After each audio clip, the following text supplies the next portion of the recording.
Touch her again. The voice came low, almost quiet, the way a rifle cocks before it fires, and you'll lose that hand before you feel the pain. The saloon went dead silent. Every man in the room turned. Every breath stopped. Because the man rising slowly from the back corner wasn't just any cowboy. He was Colt Mercer.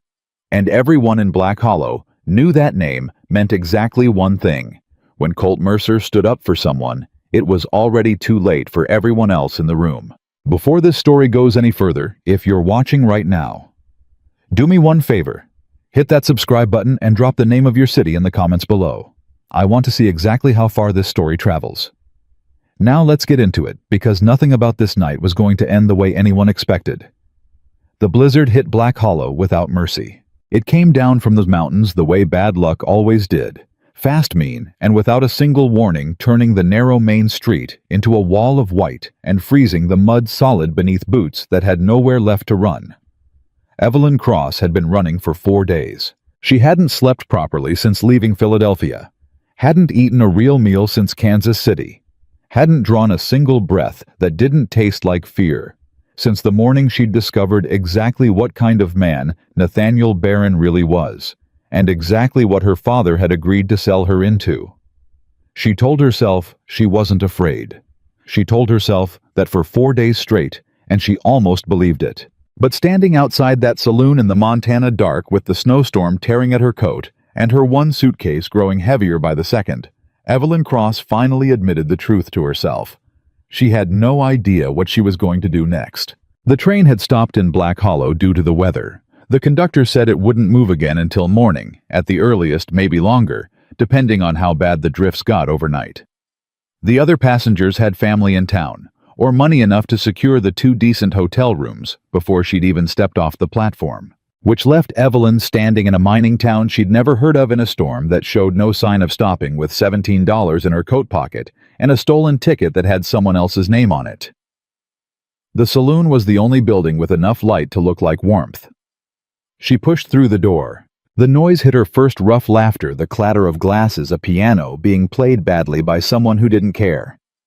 The smell hit her second, whiskey and wood smoke, and the particular sourness of men who worked hard and bathed rarely. Every face in the room turned toward her. Evelyn kept her chin up. She moved toward the bar the way her mother had taught her to walk into any room like she belonged there, and everyone else was simply visiting. She asked the barkeep for something hot to drink and a quiet corner to wait out the storm. The barkeep looked her over slowly. Then he nodded toward the far end of the bar without a word.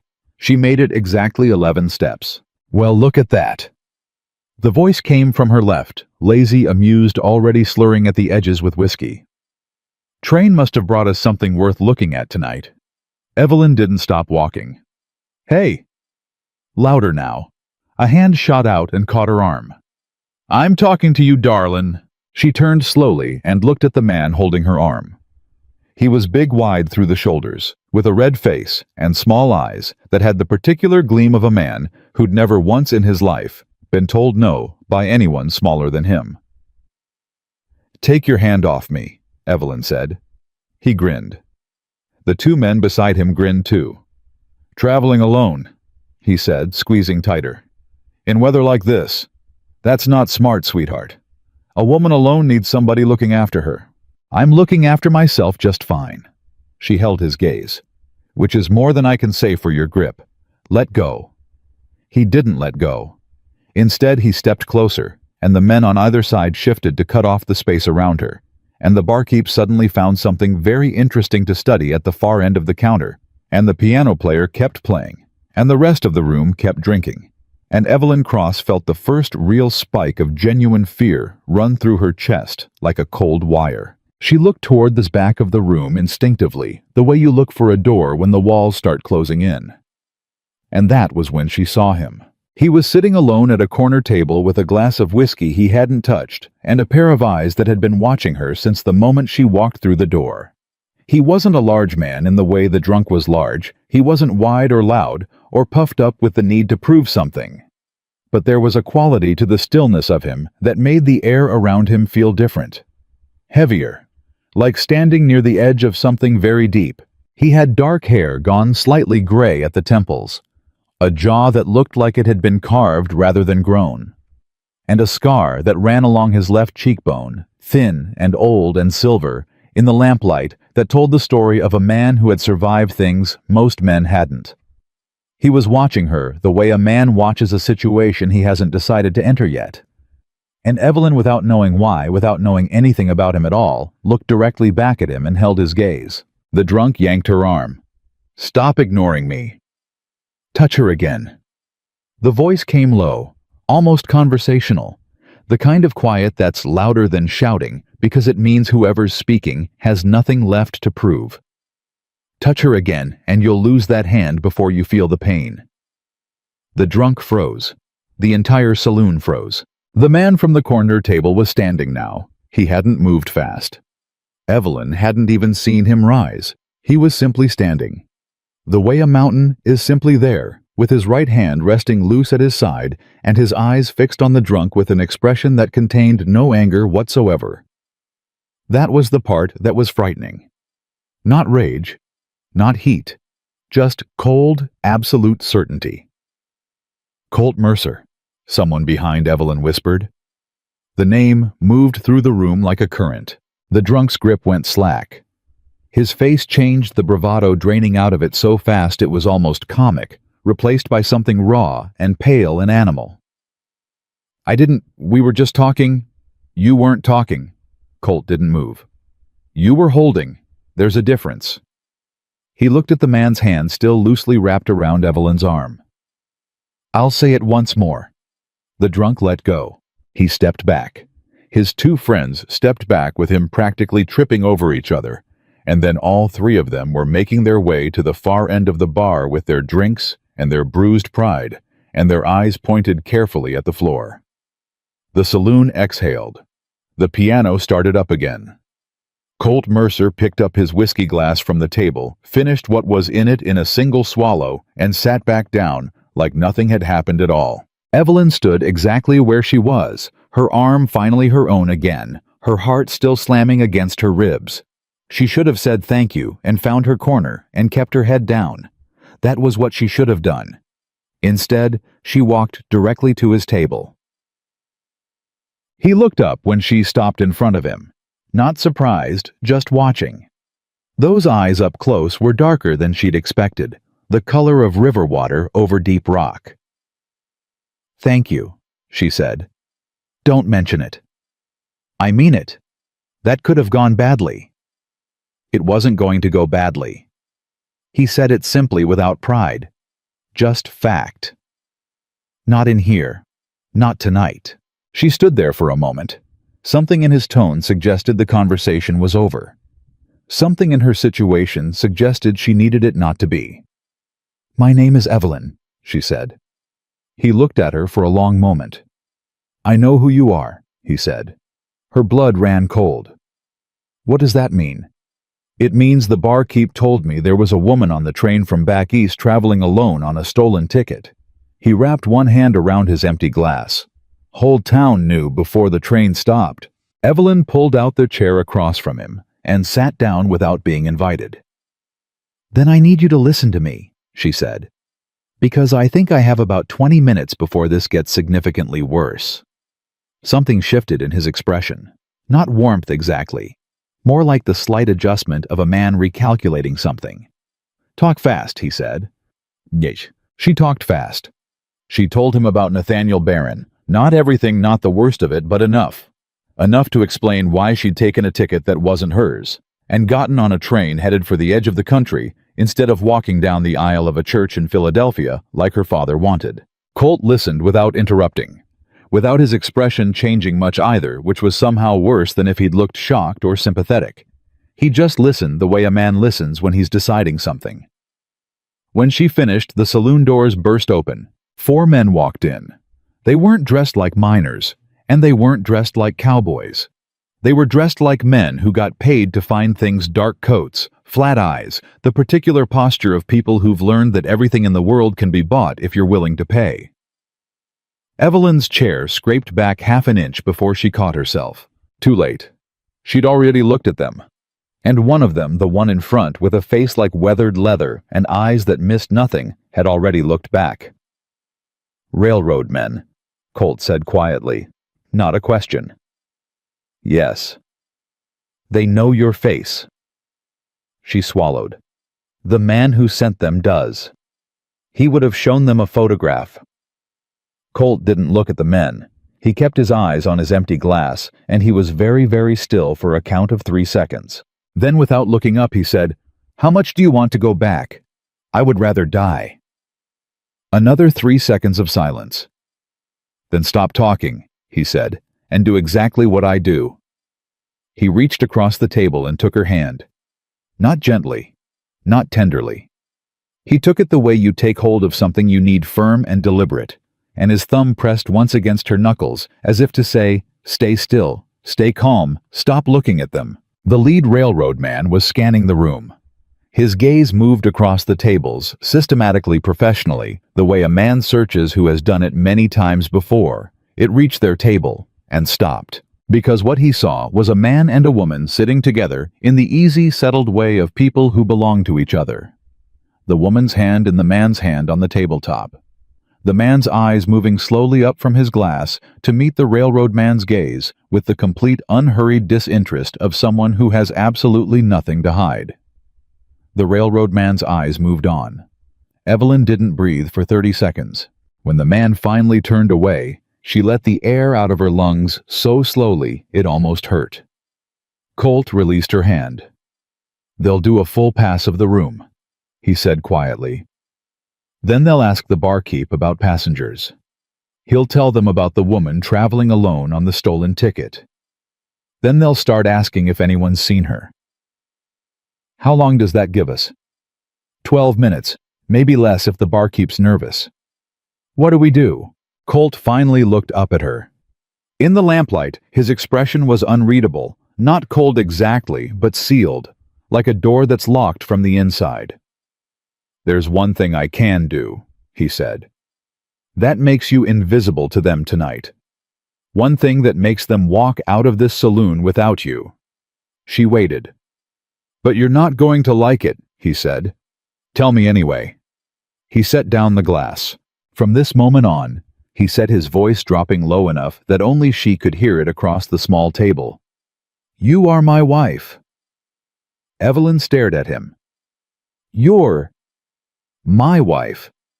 No apology in it. No softening. "Colt Mercer's wife. Everybody in this county knows that name, and nobody who works for a railroad heir is going to risk the kind of trouble that comes with touching something of mine.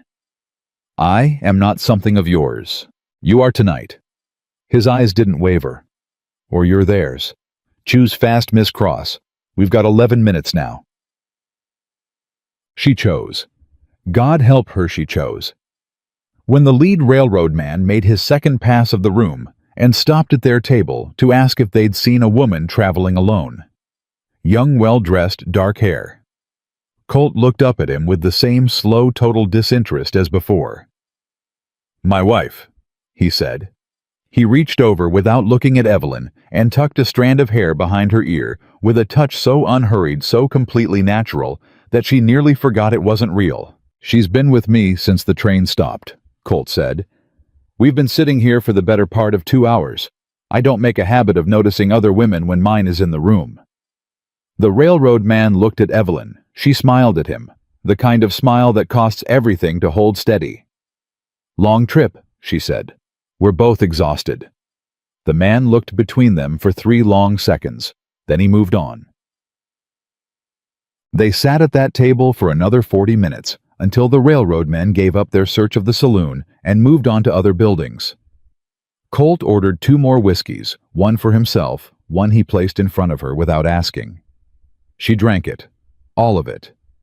Neither of them spoke much. At some point, the piano player finally hit the right notes on something, and the drunk who'd grabbed her arm earlier left through the back with his friends, and the blizzard outside kept howling, and Evelyn Cross sat across from a man she'd known for less than an hour, who had just told 3 railroad enforcers that she belonged to him. She thought about what that word meant to her.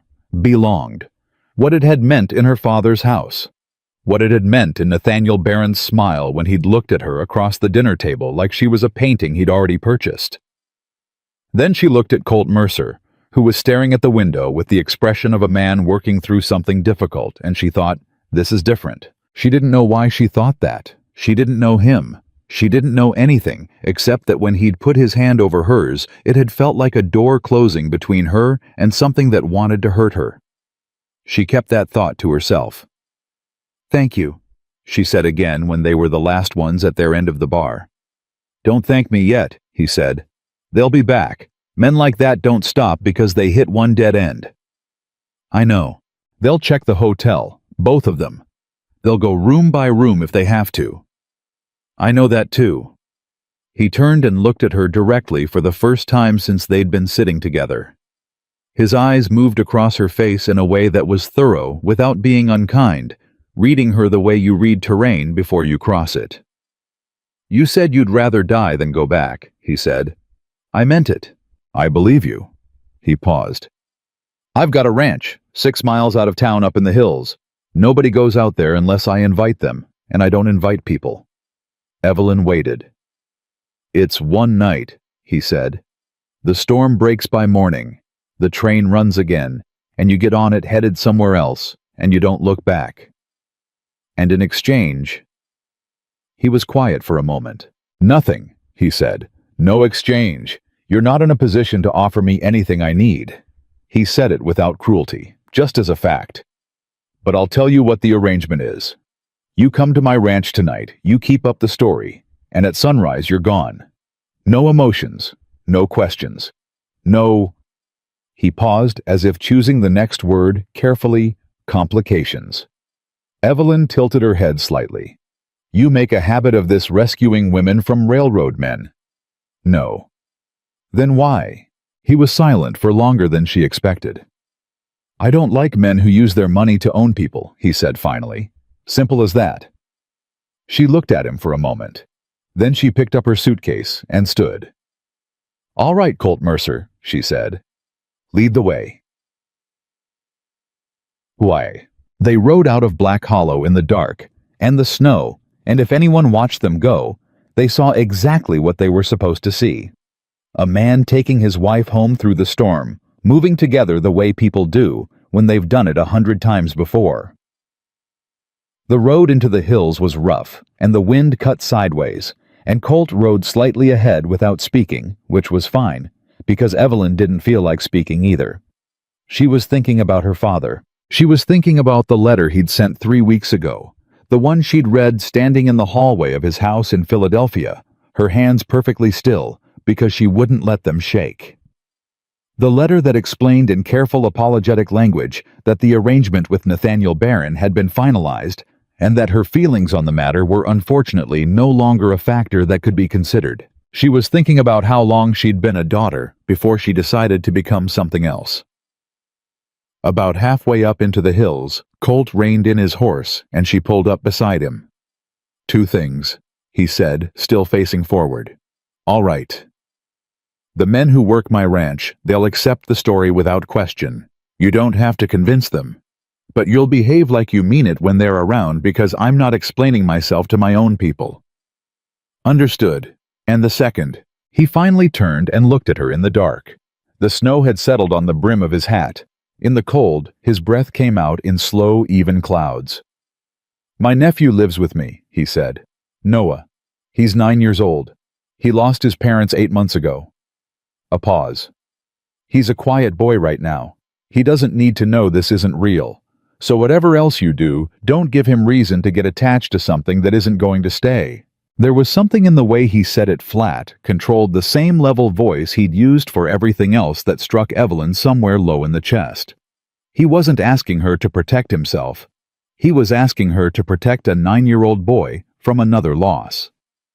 "I understand," she said quietly. He nodded once, turned back toward the trail. They rode the rest of the way in silence. Chicked. The ranch appeared out of the dark gradually. First the shape of the big barn, then the main house with its wide porch and 2 warm squares of lamplight in the windows. They'd left a light on for him. That detail, small, domestic, almost heartbreaking in its ordinariness, caught Evelyn completely off guard. A young ranch hand named Pete came out to take the horses and stopped short when he saw her. His eyebrows went up. "Evening, boss. Didn't know you were bringing—" "My wife?" Colt said, swinging down from the saddle. He said it exactly the way he'd said everything else, flat final, not open for discussion. Storm came in fast. She was on the train. Pete looked between them. Then he nodded, his face settling into careful neutrality. "I'll get the horses settled," he said. Marta left supper on the stove. Colt moved toward the house without waiting. Evelyn followed. The inside of the house was warmer than she'd expected, and more lived in than she'd feared. It didn't have the feel of a bachelor's fortress. It had the feel of a place that was trying to remember what it was like to be a home. Dishes in a cabinet. A worn quilt over the back of a chair. A row of small boots by the door that could only belong to a child. A woman in her 50s came out from the kitchen, broad-shouldered, quick-eyed, with the particular no-nonsense energy of someone who had run a large operation for a very long time. "Marta," Colt said, "my wife needed a warm place to ride out the storm." Marta looked at Evelyn with eyes that took in a great deal in a very short time. "Supper's on the stove," she said. "I'll make up the room." "The room's fine as it is," Colt said. Marta looked at him steadily for a moment. "I'll put fresh sheets on it anyway," she said, which was apparently not a negotiation. She disappeared back toward the kitchen. Evelyn turned to find Colt watching her with that same sealed expression. "She doesn't believe you," Evelyn said quietly. "Marta doesn't believe anything until she decides to," he said. "It's her best quality." A door opened at the far end of the hall. The boy who appeared was small for 9 and dark-haired, with Colt's same coloring, Evelyn noticed, though his eyes were different. Lighter. More open. He was wearing a nightshirt and wool socks and holding a book against his chest with both arms, the way children hold things they want to keep safe. He looked at Evelyn, then at Colt, then back at Evelyn. "Who's she?" he said. "Her name's Evelyn," Colt said. "She'll be staying tonight." "Why?" "Because the storm's bad, and she needed somewhere warm." Noah considered this. He had the particular gravity of a child who had been through enough that he'd stopped accepting easy answers as quickly as other children did. "Are you nice?" he asked Evelyn directly. She didn't laugh. She didn't smile in the way adults smile at children to seem less threatening. She just looked at him straight. "I'm trying to be," she said. "Some days are better than others." Noah appeared to find this acceptable. He looked at the book in his hands. "I was reading," he said to no one in particular. "Then go read," Colt said. "It's late." The boy retreated back down the hall. Evelyn heard a door close softly. She stood in the middle of Colt Mercer's house in the middle of a Montana blizzard with a stolen ticket in her coat pocket and a fake marriage that was supposed to end at sunrise. And somewhere outside 6 miles down the mountain, men with photographs were still looking for her. They didn't talk much over supper. Marta served without comment and disappeared, which felt deliberate. Colt ate methodically the way men eat when they're fueling something rather than tasting it, and Evelyn ate because she hadn't properly eaten in 2 days, and her body had stopped asking politely about it.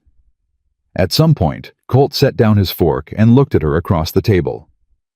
"You said your father arranged this," he said. "The marriage." "He did. And you didn't know, before you read the letter." "I suspected Nathaniel wasn't what he pretended to be." She picked up her coffee. "I didn't know my father had already signed papers." Colt was quiet for a moment. "What kind of papers?" Evelyn looked at him steadily. "The kind that transfer a person the same way you'd transfer a deed." Something moved behind his eyes, gone before she could name it. "You have somewhere to go," he said. "After sunrise. When you leave here. I'll figure that out." "That's not an answer." "It's the only one I have right now." She kept her voice level. "Is that going to be a problem?" He studied her for a moment longer than was comfortable. "No," he said. "It's your life." He stood and took his plate to the kitchen, and Evelyn sat alone at the table with her coffee going cold, and the wind against the windows, and the strange disorienting sense that the most dangerous night of her life had somehow also become the first night in months that she felt anything close to safe. She told herself that was just exhaustion. She told herself that very firmly, and almost believed it. Marta had put fresh sheets on the main bedroom and made up the narrow cot in the small adjoining room without being asked. When Evelyn came down the hall, Colt was standing in the doorway looking at the arrangement. "She's thorough," Evelyn said. "She always has been." An awkward silence settled between them, the particular awkwardness of two people who have been performing something all evening and are now alone with the performance finished. "I'll take the cot," Evelyn said. "Take the bed," Colt said. "I've slept on worse than a cot." He said it with the total disinterest of a man reporting the weather. "At sunrise, I'll have Pete saddle a horse.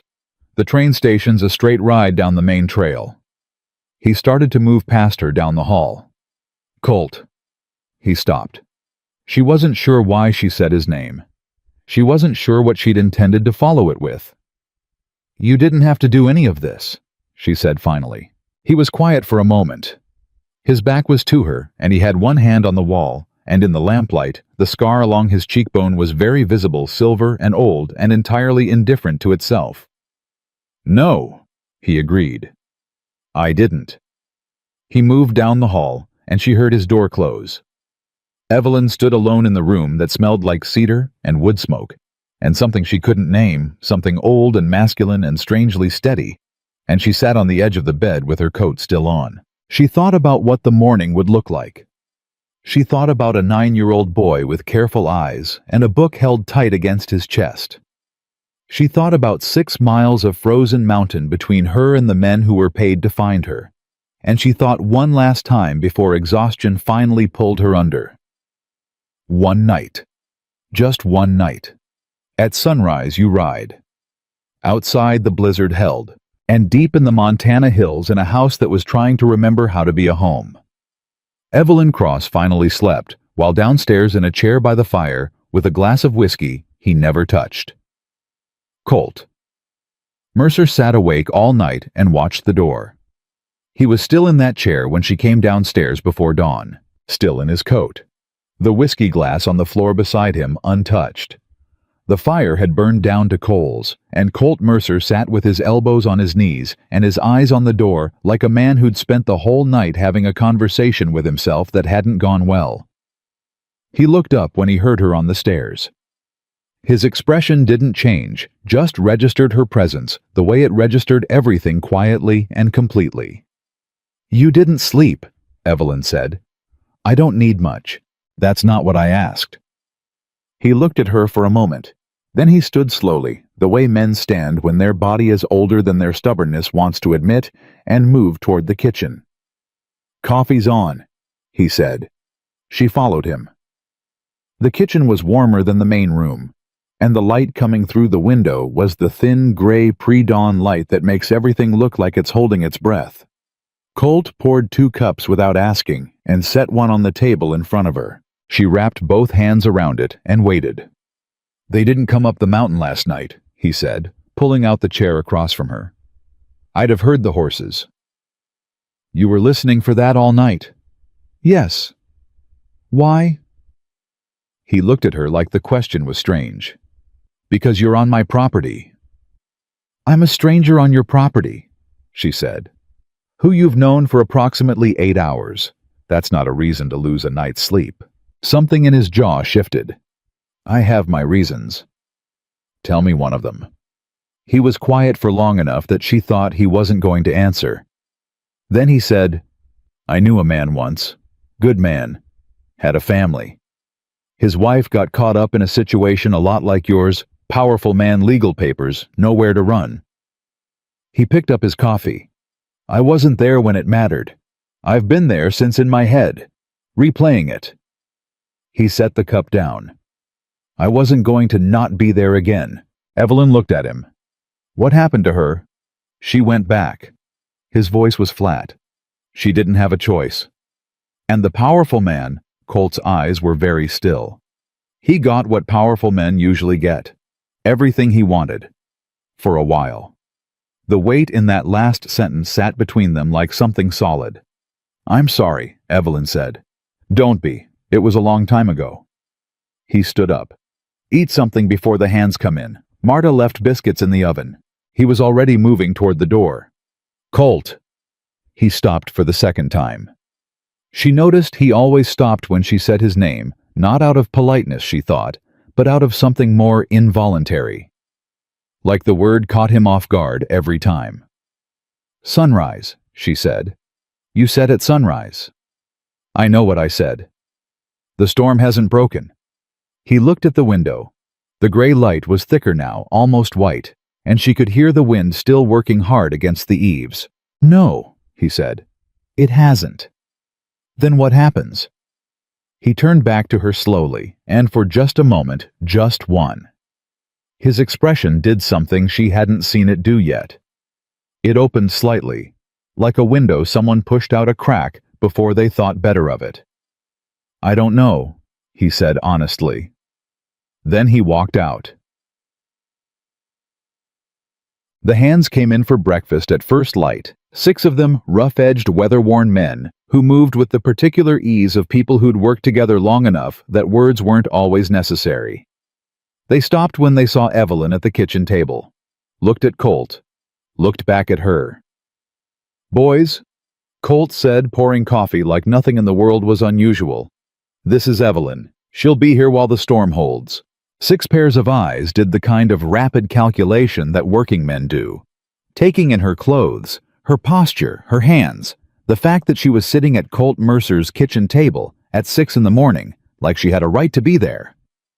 "Morning, ma'am," said the oldest one, a lean, sun-dark man named Garrett, who had the permanent squint of someone who'd spent 30 years looking at too much open sky. "Morning," Evelyn said. "There are biscuits if you want them. I put a second batch in 20 minutes ago." Garrett looked at Colt. Colt poured his coffee and said nothing. By the time the second batch came out, golden, slightly uneven, genuinely good, whatever invisible jury the ranch hands had convened, had apparently reached a preliminary verdict. Garrett helped himself to 3. The youngest one, a boy of about 17 named Danny, who'd barely said a word, took 4. Noah appeared in the doorway at 7:30, saw the kitchen full of people, and almost retreated. Then he saw Evelyn and stopped. "You're still here," he said. "Storm's still going," she said. He considered this. "Did you make the biscuits?" "I did." He sat down at the table. Yank. She hadn't planned to stay past breakfast. She hadn't planned for Noah to show her the loose board on the back porch that he'd been trying to fix for 2 weeks because Colt kept forgetting to get to it. She hadn't planned to spend an hour on her knees in the cold with a hammer and nails she found in the barn, with Noah crouched beside her passing tools, with the focused gravity of a surgical assistant. She hadn't planned for Garrett to walk past, see what she was doing, stop dead, and say, "Ma'am, that board's been bad for a month and a half." "I can see that," she said, hitting the nail cleanly. Garrett looked at her hands, then at the board. Then he walked away, shaking his head in a way that she suspected from him was close to a compliment. She hadn't planned for Colt to come around the corner of the house at that moment and stop. He stood there for a good 5 seconds, just watching her on her knees in the cold coat filthy at the elbows, hitting a nail with the practiced efficiency of someone who had done manual work before. "Where did you learn to do that?" he said. "My mother's family were builders," she said without looking up. "My grandfather thought girls should know what their hands were for." She felt him watching her for a moment longer. Then he said, "I need to check the north fence line before the ice gets worse," and walked away. But she noticed before he turned that the sealed expression had slipped again, just for a second, just enough to see something underneath it. She hit another nail and didn't let herself think about what that meant. The storm held all day. By afternoon, it was clear the train wasn't running clear, that nobody was going up or down this mountain until the weather broke, which according to Garrett's reading of the sky would not be today. Probably not tomorrow either. Evelyn helped Marta in the kitchen without being asked, and without making a performance of it. She organized the pantry, which apparently hadn't been organized since the previous fall. She found legal paperwork for the ranch piled on the sideboard in the main room, contracts for cattle sales, a water rights dispute with a neighboring property, and read through them the way you read a document when you actually understand what the words mean. She was annotating the water rights papers when Colt came back inside from the fence line, cold and snow-covered and tired in the bone-deep way of men who work outdoors in winter. He stopped when he saw what she was doing. "Those are my papers," he said. "I know. You're going to lose the water dispute if you sign what they're asking you to sign." She turned the top page toward him. "This clause right here gives the neighboring property the right to divert your creek access in dry months. You need to cross it out and initial.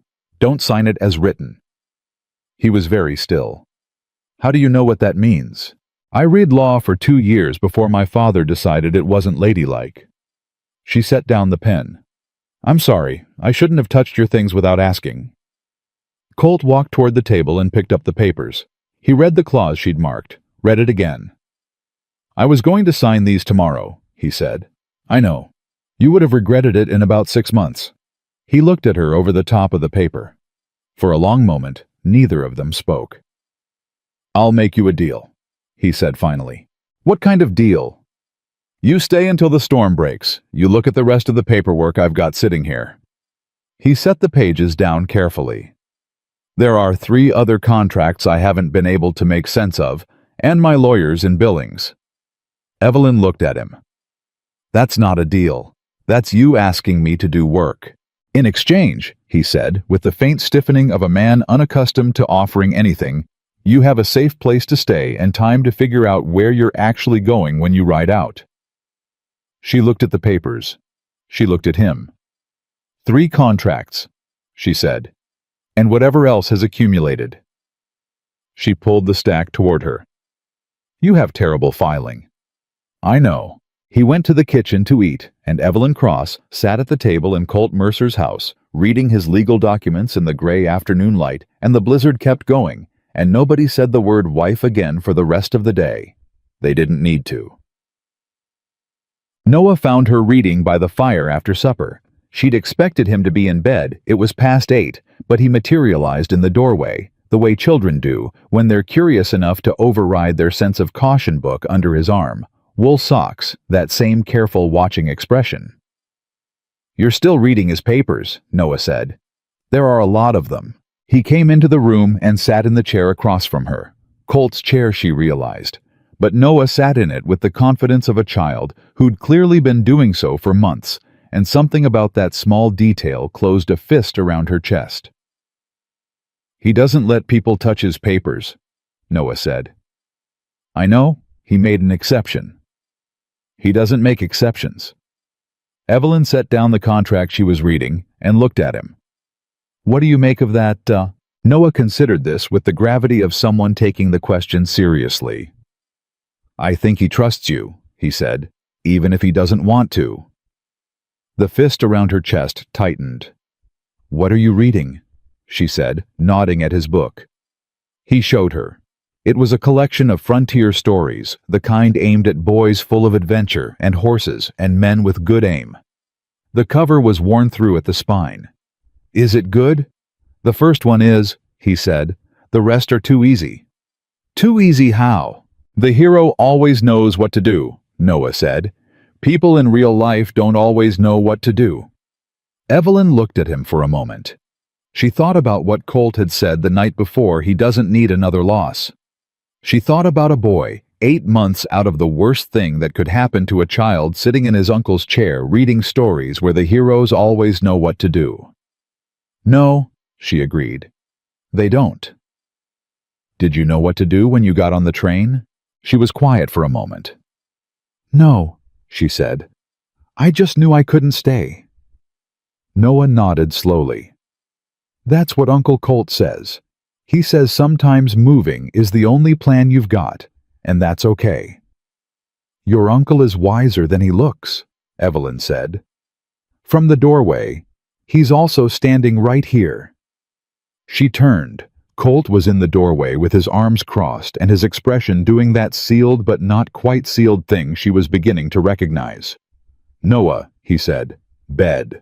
Noah went, but not before shooting Evelyn a look that was several degrees warmer than anything he'd offered when she'd first arrived. She filed that away carefully. Colt watched the boy disappear down the hall. Then he came into the room and sat in the chair Noah had just vacated, and for a moment he just looked at the fire. "He talked to you," he said. "He did. He hasn't talked much since—" He stopped. "He hasn't talked much. He's smart," Evelyn said. "Smart children go quiet when they're processing something too big for words." Colt looked at her sideways. "You sound like you know that from experience." "I was a quiet child," she said. "For different reasons." He didn't press. She noticed that about him he didn't press. He asked one question and then let the silence do what it was going to do, which was either fill itself or not, depending on what the other person was willing to offer. "He likes you," Colt said finally.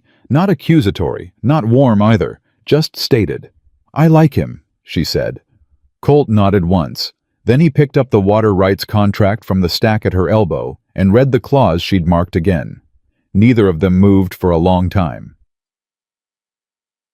Marta found Evelyn in the kitchen at midnight. She didn't appear surprised to find her awake, just filled a cup of coffee without comment, and sat down across from her with the unhurried efficiency of a woman who has spent her life moving around large households and understands that kitchens at midnight tell the truth in ways that parlors at noon never do. "You're not his wife," Marta said. Not an accusation, just a statement of fact offered in the same tone she'd used to say the bread needed another 10 minutes. Evelyn didn't try to contradict it. "No." "Railroad men." "Yes." Marta wrapped both hands around her own cup. "He bring you up from town?" "Yes." Marta nodded slowly. "That's Colt." She said it like it explained everything, and maybe it did. "Can't walk past something that's in trouble. Never could even before the war made it worse." Evelyn went still. "He was in the war 4 years. Marta looked at the window. "Came back different. They all came back different, but Colt—" She paused, picking her words. "Colt came back like somebody had taken something out of him and put something colder in its place." Evelyn thought about the way he looked at the railroad men. That absolute stillness, that cold certainty. "What was he like before?" she asked. Marta looked at her for a long moment, reading her the same way Colt did, but faster, and with a different kind of interest. "Laughed more," she said finally. "Had plans. Was going to expand the ranch, maybe run for county council. Had a woman he was serious about." She paused. "She left while he was overseas. Married someone with more money and less mud on his boots." "I'm sorry." "Don't be sorry for Colt. He'd hate that." Marta stood and rinsed her cup. "I'm telling you because you looked at him tonight like you were trying to understand something, and I figured you deserved a piece of the puzzle." She dried her hands and moved toward the door. "He hasn't let anyone sit at that table in 2 years," she said without turning around. "Not at night, not by the fire. That chair you're sitting in is the chair his brother used to sit in before he and his wife were killed." She walked out. Evelyn sat alone with that for a long time. Oh, she found out about the scars by accident. She hadn't been looking for anything. She'd been awake at 2 in the morning because the storm was doing something different. The wind had changed direction, coming in harder from the northeast, making the house creak in new ways, and she'd heard a sound from down the hall that wasn't wind. It was low, controlled. But she recognized it, the specific sound of someone trying not to make noise while pain was making noise for them. She knocked once on his door, quietly. When there was no answer, she pushed it open. Colt was sitting on the edge of his bed with his shirt off, one hand pressed to his right side, his jaw locked so tight she could see the muscle working in his cheek. He looked up when the door opened, and his first reaction wasn't anger or embarrassment. It was the look of a man caught in something he spent years making sure nobody saw. Then his face closed down completely. "Get out," he said. Evelyn stepped inside instead. She'd grown up in a household where injuries got managed and documented, and not made into a production about, and something about the familiar logistics of it overrode whatever else she was feeling. She went to the washstand. She dampened a cloth. "Don't," he said. "Old wound?" she asked. Silence. "The cold makes them worse," she said. "I know that. My grandfather had injuries from—" "I said don't." She stopped. She looked at him. Really looked without the polite avoidance of looking away. She saw what she hadn't seen before, what his shirt had covered the evidence of a life that had tried in several deliberate ways to end him. Bullet scars, silver and puckered.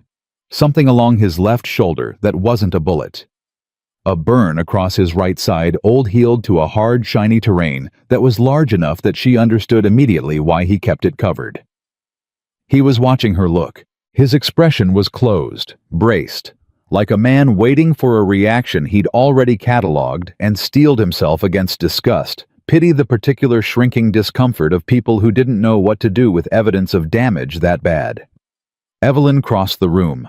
She sat down on the edge of the bed, not beside him but close, and she held the damp cloth out without touching him. "Then you do it," she said quietly. He didn't take it. "It's just cold water," she said. "For the inflammation. You know it helps." Something in his jaw shifted. He looked at the cloth. Then he looked at her face, reading it the way he read everything, carefully looking for the thing underneath the surface. He took the cloth. She didn't say anything while he used it. She didn't look away either. She sat with her hands in her lap and let him have the silence he needed, and she didn't perform concern or offer comfort in any of the ways he would have hated, and after a while his breathing evened out. "War," he said. Eventually, without her asking. "I know," she said. "The burn was—" He stopped. "A farmhouse, outside Petersburg. We were trying to get men out." He said it the way you say things you've said to yourself 10,000 times, stripped of everything except the factual outline. "I got most of them out." Most. 3 didn't make it. Evelyn was quiet. "I've never been able to get warm since," he said. "Not properly, even in summer." He said it like he was reporting something mildly inconvenient. "The cold brings the aches back. I've gotten used to it." "You shouldn't have to get used to it." He turned and looked at her, then directly closed the way he almost never looked at anyone.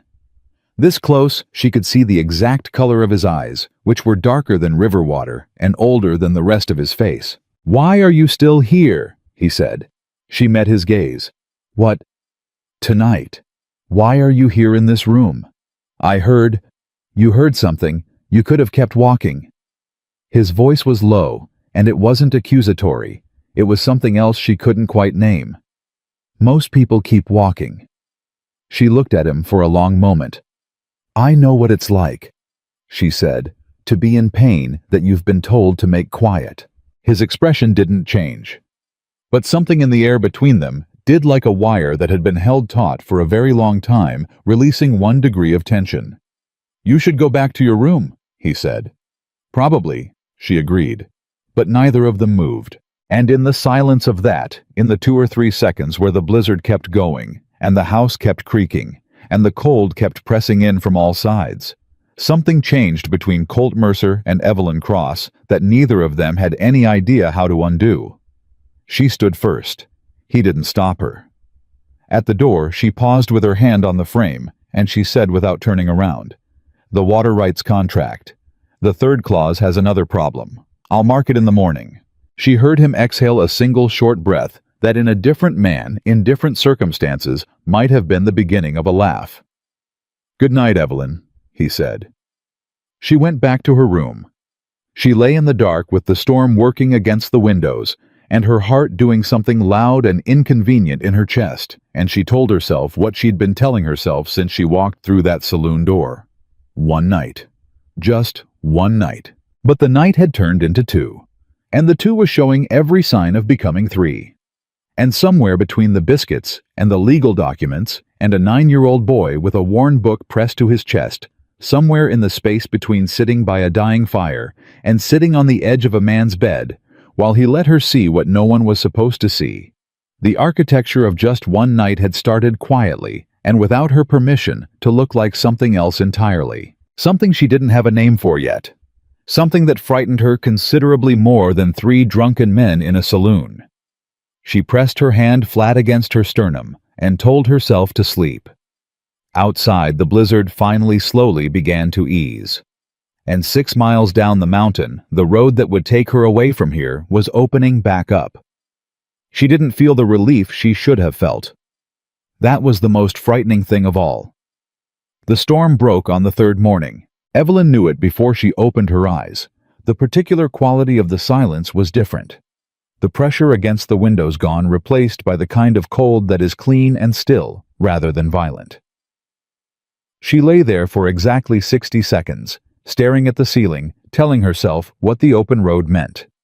It meant she had no more excuses. She got dressed before full light. She took her suitcase out from under the bed and set it on the chair and looked at it for a long time without touching it. Then she went downstairs. Colt was already in the kitchen. He looked up when she appeared in the doorway, and his gaze went immediately to her face, reading it the way he always did, the way she'd stopped trying to prevent. "Storm's done," he said. "I know." He set his cup down. "I'll have Pete bring a horse around." "All right." Neither of them moved. Marta came through with an armful of linens and stopped when she felt the particular weight of the air between them. She looked at Colt, then at Evelyn. Then she set the linens on the sideboard and walked right back out without a word, which was somehow louder than anything she could have said. "The 3rd contract," Evelyn said. "What about it?" "The liability clause in the middle. It's written to benefit the buyer, not you. You need to have your lawyer strike it before you sign." She hesitated. "I marked it last night. It's on the table in the main room." He was looking at her steadily. "You stayed up marking my contracts." "I couldn't sleep." "Evelyn." Something in the way he said her name, just her name, nothing attached to it, made her stop. "You don't have to go today," he said. She looked at him. "The road will be rough until midday at least," he said. "Ice on the trail. It's safer to wait until the sun's had time to work on it." He said it with the completely straight face of a man who was absolutely not manufacturing reasons, which meant he was absolutely manufacturing reasons, and they both knew it. Something in her chest did a complicated thing. "I'll wait until midday," she said. He nodded, poured a 2nd cup of coffee, and set it on the table in front of her chair. She sat down. Midday came and went. Nobody mentioned the horse.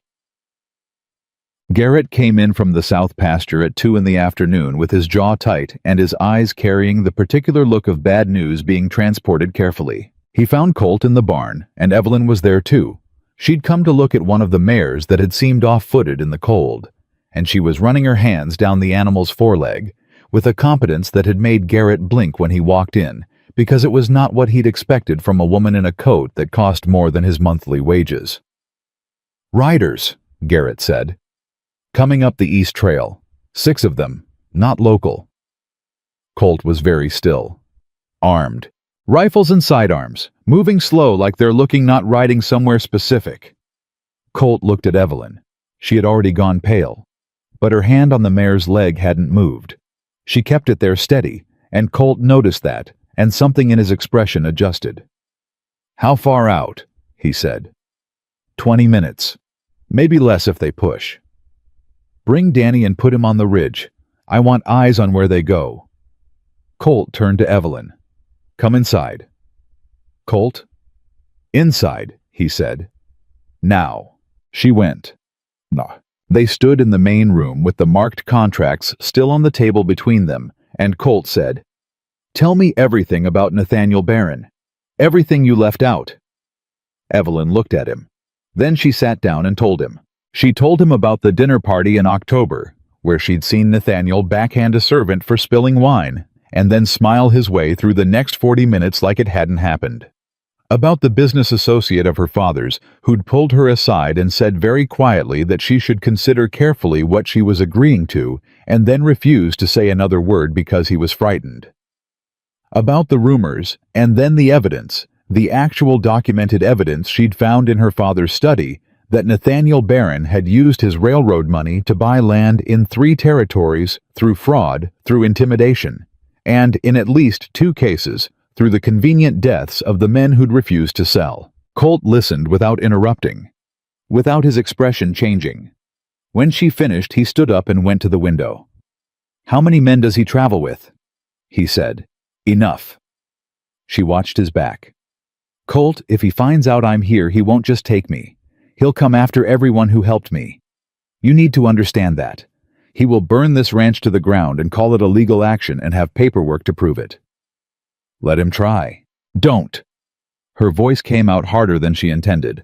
"Don't do that. Don't be cavalier about this because you think you're immune to consequences. You're not. Nobody is. And you have Noah in this house." That landed. She watched it land, watched the line of his shoulders change just slightly.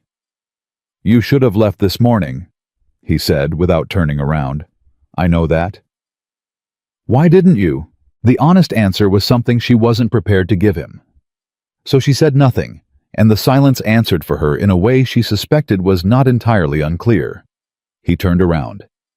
He looked at her across the room with those dark river water eyes, and for a moment he looked tired. Not physically tired, but tired in the deep place. The place where a person keeps all the things they've been carrying for a very long time. "I'm going to ride down and find out what he wants," Colt said. "You can't. I can ride into my own town and have a drink in my own saloon and find out what's being said." He picked up his coat from the chair. "You stay here. Don't go near the windows facing east." "Colt. Evelyn." He stopped at the door. The way he said her name now was different from the first night. It was less careful, more direct, like a word he'd gotten used to the weight of. "I'll be back by dark." He left. She sat in the silence he left behind and told herself she wasn't frightened for him. She was frightened for him. He came back at 5. His face when he walked through the door told her everything before he said a word. Not fear. Colt Mercer didn't do fear in any way she'd learned to recognize. But there was a tightness around his eyes that was new. "He's in town," Colt said. "Nathaniel Barron. He's got 8 men legal papers signed by a judge in Philadelphia and a warrant for your return issued on grounds of broken contract." Evelyn's hands went flat on the table. "A warrant." The contract your father signed classified the marriage arrangement as a legal obligation. His lawyers framed your leaving as breach. He looked at her directly. "In the eyes of the law, at least the law, Barron's bought himself. You are technically a fugitive." The word sat in the room like something with teeth. "And the town," she said. He was quiet for a moment too long. "He's offering $500, Colt said. "To anyone who can tell him where you are." Evelyn closed her eyes. $500 was more than most men in Black Hollow would see in 3 years. "Garrett," she said. "Garrett's not a man you can buy." Colt said it flatly. "Danny neither. Pete." He paused. "Pete," she said. "Pete has a sick mother in Butte and medical bills he can't cover." Colt's jaw worked. "I'm not saying he'll talk. I'm saying I can't promise he won't." Evelyn stood up. She moved to the window. Not the east-facing one, the west-facing one, and she stood with her arms crossed against herself and thought about what $500 meant to a man with a sick mother and impossible bills. She thought about what her presence here meant for everyone in this house. For Noah. "I have to leave," she said. "No." "Colt, no." He crossed the room in 4 steps and stopped close enough that she had to tilt her head slightly to look at him. "Running is what he's counting on. You run, he catches you on open ground with no witnesses and legal papers in his pocket, and that's the end of it. Staying is what puts your people at risk. My people can handle risk. Your nephew cannot." Her voice broke on it just slightly, just at the edge, and she hated herself for it. He is 9 years old, and he has already lost everything once, and I will not be the reason. Stop. His voice was low. Stop making my decisions for me. I'm not making your decisions. I'm telling you what the right decision is. They're not always the same thing. He was looking at her with an intensity she felt physically like pressure against her sternum. Why does it matter to you what happens here? You were supposed to be gone 3 days ago. You don't owe this ranch anything. I know I don't. Then why are you still standing in my house arguing about my nephew instead of saddling a horse? The question cracked open the room. She stared at him. He stared back. And the answer? The real answer, the one she'd been refusing to look at directly since the second morning when she'd made biscuits and fixed a board and sat by a fire in a dead man's chair, was right there between them, obvious and unmovable and terrifying. Because I don't want to leave, she said. She hadn't meant to say it. She said it anyway. Colt Mercer went very still. Evelyn, I know what you're going to say. Her voice was steady, even though the rest of her wasn't. I know what this is and what it isn't, and I know I have no right to— You don't know what I was going to say. She stopped. He was looking at her in a way that was completely different from every way he'd looked at her before. All the control was still there.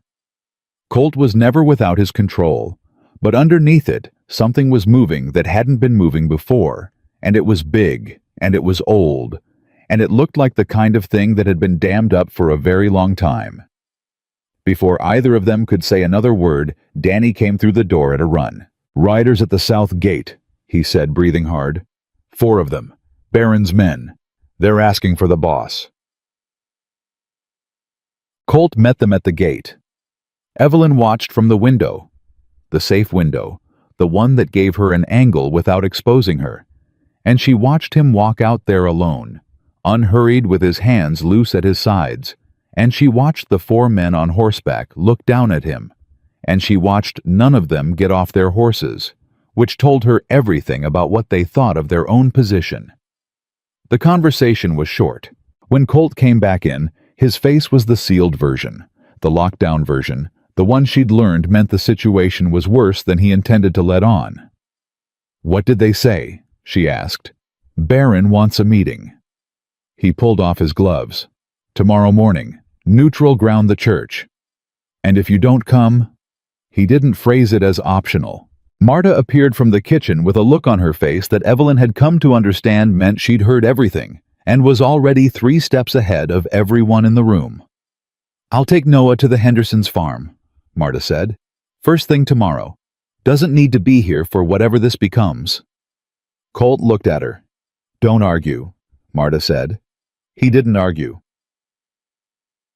That night the house was quiet in the way that things are quiet before they break. Evelyn sat with Noah after supper and let him read to her, his voice careful and serious, the way children read when they want to do it right, and she listened, and she thought about Philadelphia, and she thought about her father, and she thought about the legal documents sitting in Colt's main room with her annotations in the margins, and she thought about what it meant that those annotations were in her handwriting now and therefore traceable to her presence. She thought about the $500.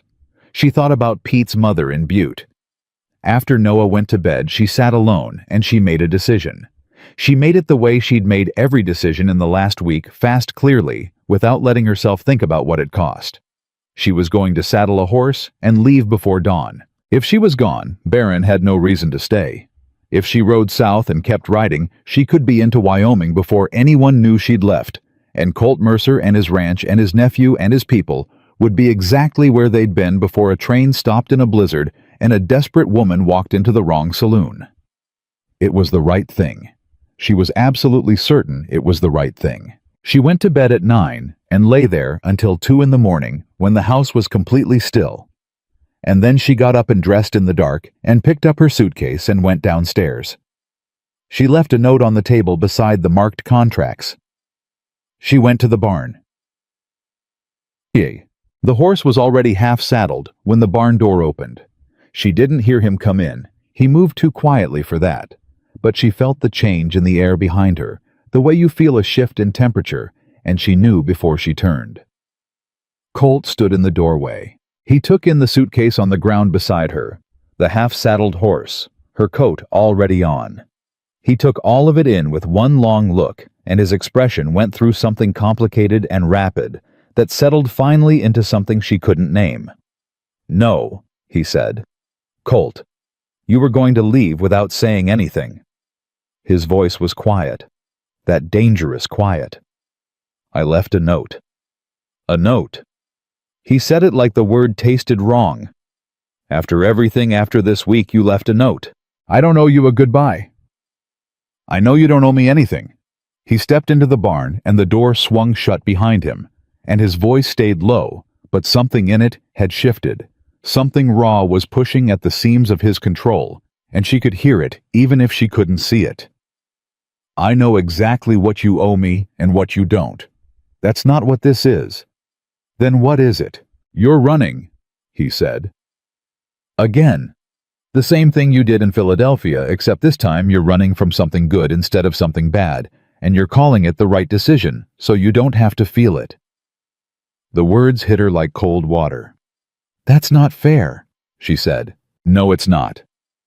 He crossed the distance between them and stopped too close the way he'd stood in the main room earlier, close enough that she could see the exact line of the old scar on his cheekbone.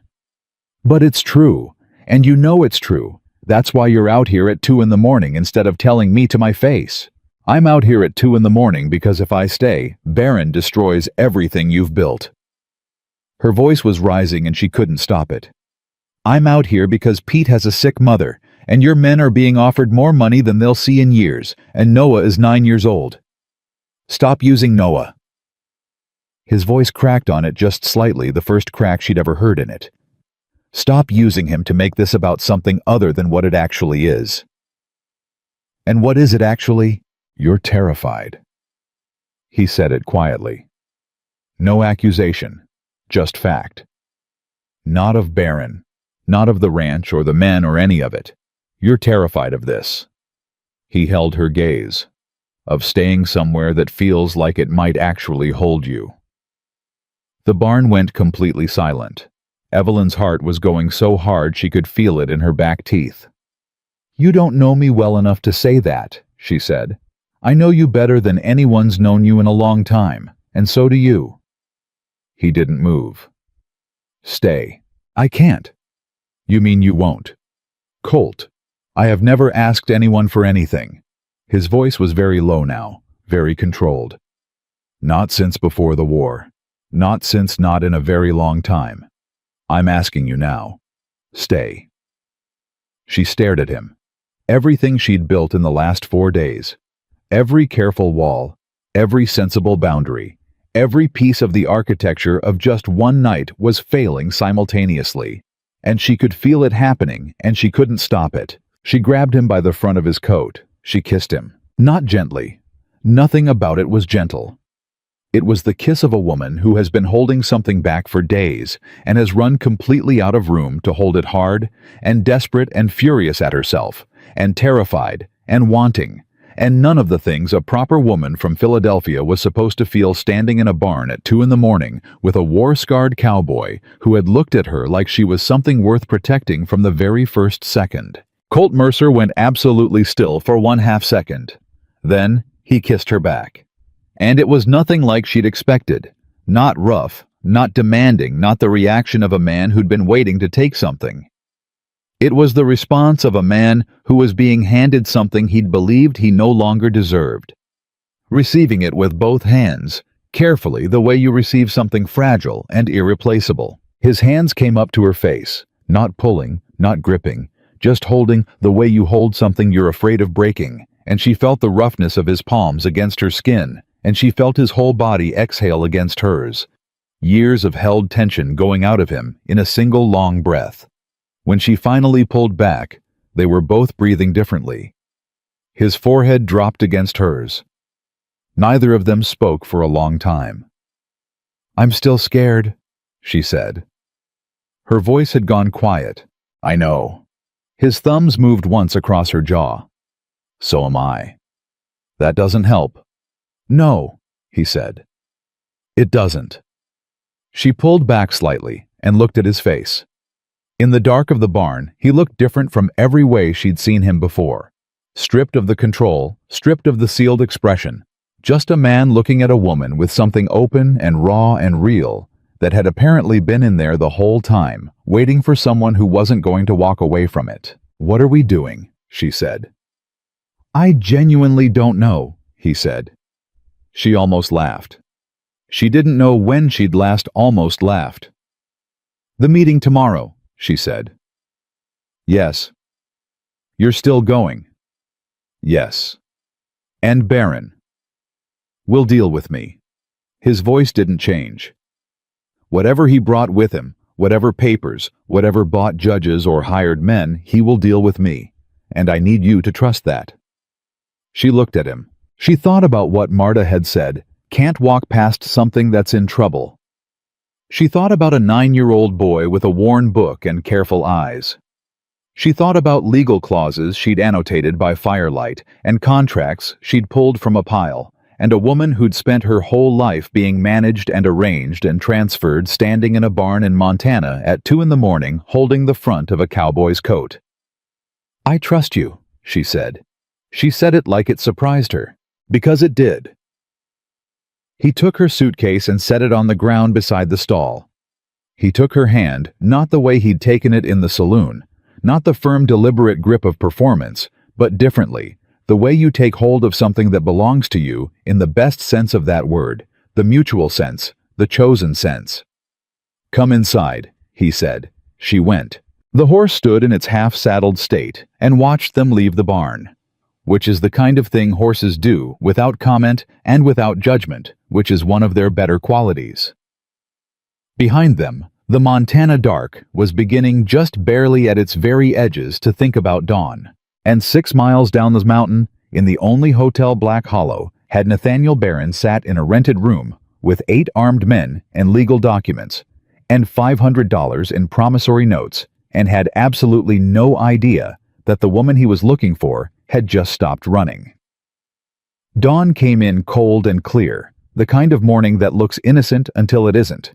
Colt was dressed and ready before the light fully arrived, moving around the kitchen with a quietness that Evelyn recognized now as the specific quietness of a man preparing himself for something, not afraid, but present in every nerve, the way you get before something that requires everything you have. She came downstairs and found him checking his rifle at the kitchen table. He didn't look up. "You don't have to go," she said. "Yes, I do. He wants a confrontation. You walking in gives him one. Not going gives him more." He set the rifle down and looked at her. The open quality she'd seen in the barn last night was still there, slightly underneath everything, but the sealed expression was back over it, like a coat put on against the cold. Practical. Necessary.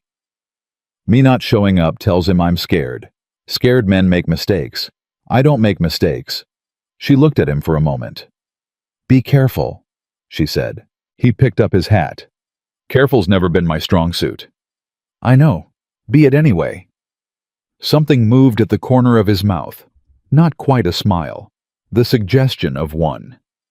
He put on his hat and walked out, and Evelyn stood at the window and watched him ride down the mountain until the trail bent and she couldn't see him anymore. Then she turned to Marta, who was standing in the kitchen doorway with Noah's packed bag in her hand. "Henderson Farm," Marta said. "I'm taking him now." Noah appeared behind her coat on book under his arm, with the resigned expression of a child who has been told the situation is for his own good, and suspects this is true, but doesn't have to like it. He looked at Evelyn. "Will you be here when I get back?" he said. She looked at him, at his careful eyes and his book, and the deliberate straightness of his small spine.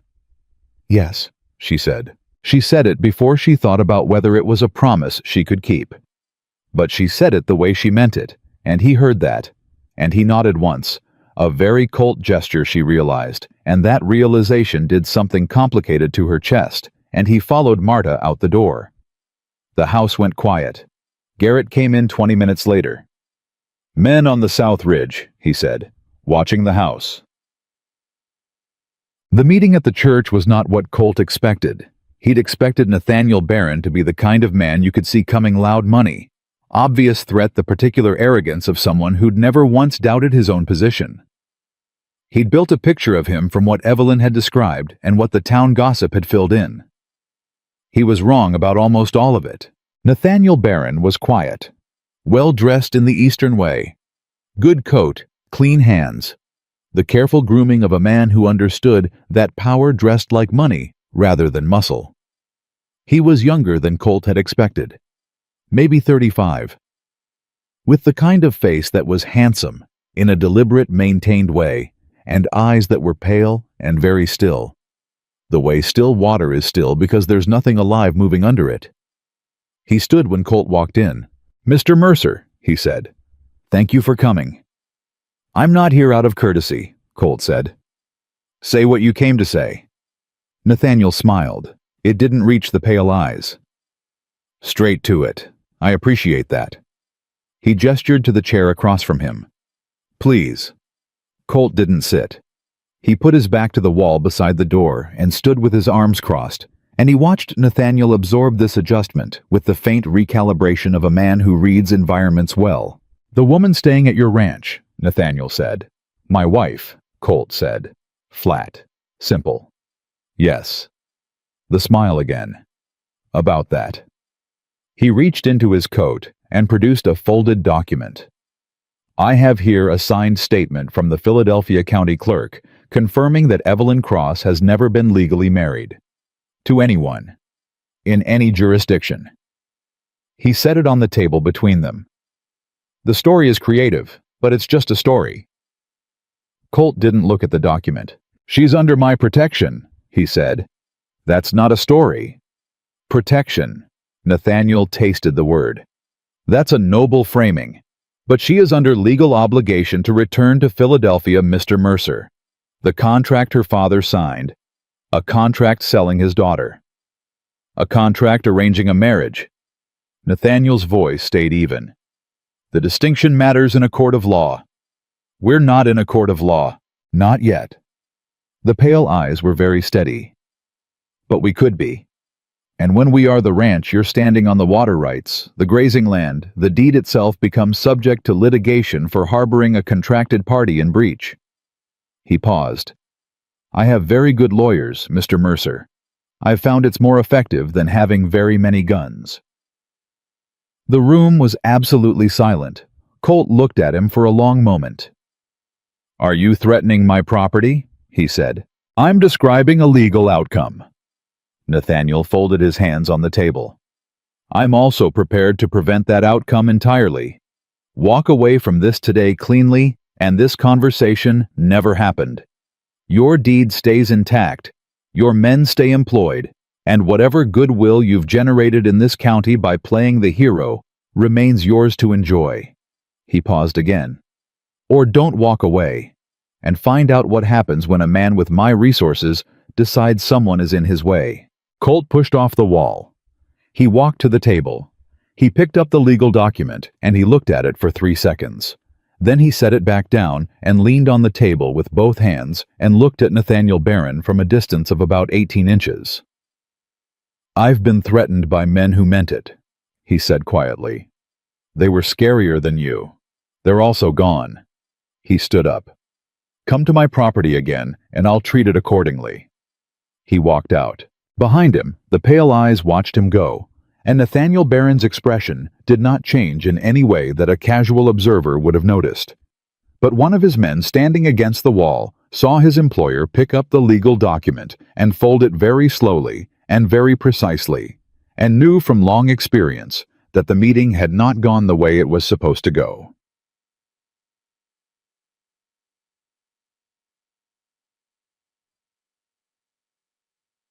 Colt was back at the ranch by noon. He told Evelyn exactly what had happened, everything without softening, and he watched her face as he did it, and she sat with her hands flat on the table and took it without flinching, which he had stopped being surprised by. "He'll move tonight," she said when he finished. "Probably." "The men on the ridge. Garrett's tracking them." He sat down across from her. "I've sent for the Hennessy brothers from the neighboring spread. They'll be here by dark. Between them and my men, that's 12 rifles." "That's a war," Evelyn said. Yes, she looked at him. Colt, I need you to hear me. If this becomes a war, if men get hurt on my account, it stopped being on your account, he said, when he threatened my deed. She was quiet for a moment. He said something, Colt said. At the meeting. He said you were a contracted party. He held her eyes. Not a fiancé, not even a wife, a contracted party. He paused. Is there something you didn't tell me about the nature of the arrangement? Evelyn was very still. I told you my father signed papers, she said. You told me it was a marriage contract. It was. Then why is his lawyer calling it a transfer of obligation? He said it carefully, watching her. That's property language, Evelyn, not marriage language. She looked at her hands on the table. Then she said, I found a second document in my father's study, after the letter. She stopped. Tell me. My father has gambling debts, she said. Large ones. To Nathaniel Barron's family going back 11 years. She kept her voice level with an effort he could see. The marriage arrangement was how the debt was being settled. The kitchen was completely silent. You weren't a bride, Colt said. Her jaw was tight. No. You were payment. She didn't answer. She didn't need to. Colt stood up. He went to the window. He stood there for a moment with his back to her, and she watched his hands. His hands that had been gentle with her last night in the barn, and she watched them close and open and close again at his sides. He knew this, Colt said. Not a question. He proposed it, she said. According to the second document, the original idea was his. My father owed money he couldn't repay, and Nathaniel offered to call it settled in exchange for... She stopped. In exchange for me. And your father agreed. My father agreed. Colt turned around. His face had done something she'd never seen it do. It wasn't the cold, controlled danger she'd seen in the saloon. This was older and deeper and entirely personal, and she understood suddenly that whatever Colt Mercer felt about powerful men using money to own people, the thing he'd told her that first night was simple, was not simple at all. It had a name and a history, and it was standing in his kitchen with pale eyes and folded legal documents, and it had been standing there in some form for a very long time. He's not getting you back, Colt said. She looked at him. Not while I'm breathing, he said. That's not bravado. That's just fact. She believed him. She believed him completely. Dates. The attack came at 10 that night. Not from the South Ridge where Garrett had been watching from the east, which is how they knew Barron had been running two separate operations simultaneously, and they'd only spotted one of them. Professional Colt thought grimly when Danny came running in with the news. The man was actually professional. The barn went first. Evelyn smelled the smoke before she heard anything sharp and immediate. The wrong kind, and she was on her feet before the first shout came from outside.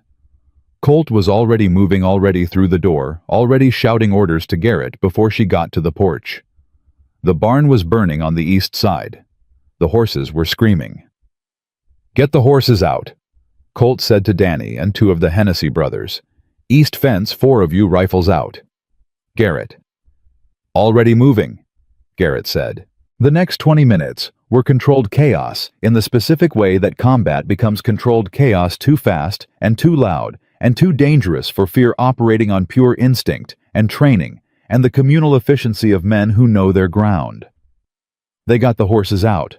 They got the fire contained before it took the whole structure.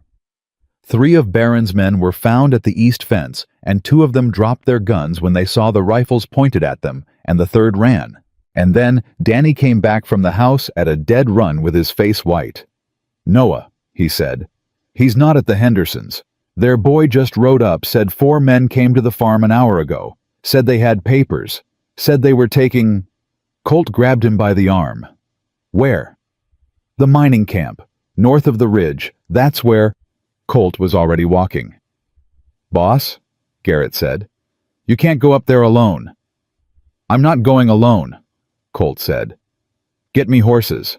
He came inside for 30 seconds, long enough to get his rifle and the pistol from the top drawer, long enough to look at Evelyn, who was standing in the middle of the main room with her coat on, and her jaw set, and her eyes absolutely clear. "Stay here," he said. "No," she said. "Evelyn, he has Noah because of me." Her voice was steady. "I'm going." He looked at her for exactly 2 seconds. Then he said, "Stay behind Garrett. Do exactly what I say when I say it. No arguments." "Agreed," she said. They rode out into the dark. Meg. The abandoned mining camp sat on the north ridge, like a wound that had healed wrong, old timber-rusted equipment, the particular desolation of a place that had been useful once and wasn't anymore. Barron had chosen it the way experienced men choose ground-high position, single approach, no witnesses within half a mile. He was standing in the open when they arrived, which told Colt he wasn't afraid, which told Colt he thought he had the advantage, which told Colt to look for what he wasn't seeing. Noah was there, sitting on an overturned crate with a man's hand on his shoulder, not rough, almost polite, which was somehow worse than rough. The boy's face when he saw Colt come over the ridge was the face of someone who had been frightened enough that the fear had gone all the way through and come out the other side as something harder. He was 9 years old, and he didn't cry. Colt filed that away in the place where he kept things he couldn't think about yet. 8 men. He counted them in the first 3 seconds. 8 positioned with the practical intelligence of someone who'd had military advice. Barron stood in the center with the document case under his arm and his pale eyes moving between Colt and Evelyn, with the expression of a man who has won a chess match and is prepared to be gracious about it. "Mr. Mercer," he said, "I'm glad you came. I was worried we'd have to wait in the cold." "Release the boy," Colt said. "Of course, in exchange for Evelyn returning with me to release the boy first, then we talk." Nathaniel considered this. Then he nodded once, and the man took his hand off Noah's shoulder, and Noah stood up and walked steadily, deliberately, without running across the open ground to Colt, and stopped at his side. Colt put one hand on the boy's shoulder. "Go to Garrett," he said quietly. "Stay with him." Noah went. Nathaniel watched this with the mild interest of a man observing something that doesn't affect his calculations. "Evelyn," he said then, directing it past Colt entirely. "I want you to hear this directly, from me. Because I believe you deserve the truth, even if your father didn't think so." "Don't," Colt said. "The arrangement between your father and my family," Nathaniel continued, as if Colt hadn't spoken, "was not as I imagine you've framed it to yourself entirely his fault. My father made the offer. Your grandfather had made the same kind of arrangement 2 generations earlier. It was understood in certain circles to be a reasonable solution to a certain kind of problem." He opened the document case. "You were never meant to know. It was meant to be a marriage like any other. I would have been a good husband." "You hit a servant for spilling wine?" Evelyn said. Nathaniel paused, and then smiled through the next 40 minutes, she said. "That's what I remember. Not the hitting. The smile." Something crossed Nathaniel's face, just briefly. "You're worth a great deal of money," he said. "The debt your father owes is not something that goes away because you got on a train. It transfers. To you. To whoever." The pale eyes moved to Colt, "Whoever is currently offering you shelter." Colt stepped forward. He stepped between Evelyn and Nathaniel with the deliberate placement of a man drawing a line. "No man owns her," he said. "Not your father's money. Not your lawyers. Not your papers."